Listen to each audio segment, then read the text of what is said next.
Boris Johnson wanted to impose a flat tax, which would have hardly hit low and middle earners, unearthed reports reveal. Coronavirus has brought large parts of the economy to a standstill, and the government has had to spend billions to support workers, businesses and the NHS. On July 9, Chancellor of the Exchequer Rishi Sunak delivered an economic update on the next stage of the government's plans to rebuild the economy. He announced a package worth up to £30 billion, which included plans to protect jobs, help younger workers and encourage spending. It is not clear how big the final bill will be until after the crisis is over. However, Downing Street will certainly have to borrow unprecedented amounts of money.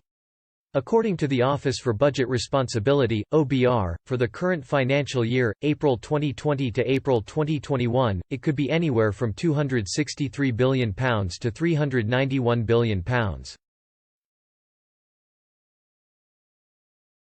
Before the crisis, the government was expecting to borrow about £55 billion for the whole financial year, but it borrowed £128 billion in the first 3 months alone. Treasury officials are reportedly pushing for the largest tax rises in a generation to plug the gaping holes in the public finances, in a move being resisted by Downing Street. The proposed quintuple whammy of tax increases would enable the Exchequer to raise at least £20 billion a year, and some could be introduced as early as in the budget. While no decision has been made, proposals believed to be under active consideration include aligning capital gains tax (CGT) with income tax, slashing pension tax relief, raising fuel and other duties, the introduction of an online sales tax and a simplification of the inheritance tax system. Moreover, according to unearthed reports, Prime Minister Boris Johnson might also consider proposing a flat rate of income tax at 30%.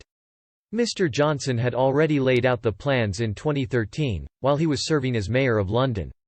At the time, the old Etonian said everyone should have paid the same income tax and suggested 25p or 30p in the pound.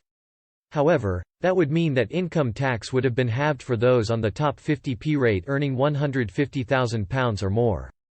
Mr. Johnson raked in almost £500,000 in 2012 and so would have benefited greatly from the proposal himself.